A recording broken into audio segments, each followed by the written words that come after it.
Well, here's our driveway this morning. Raging River Part 2. And the bridge. There's our paddocks all underwater. And the pasture that is going to be put into corn. Pretty much 80% underwater. I hope the corn likes a lot of water. Yeah.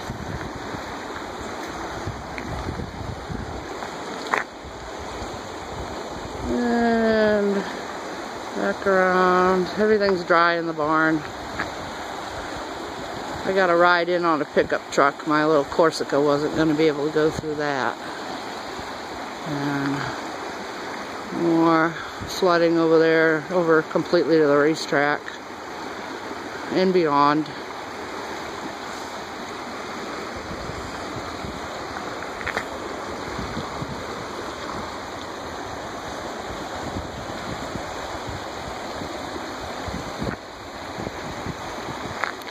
Well, let's just hope all this water makes for some nice hay later on in the year.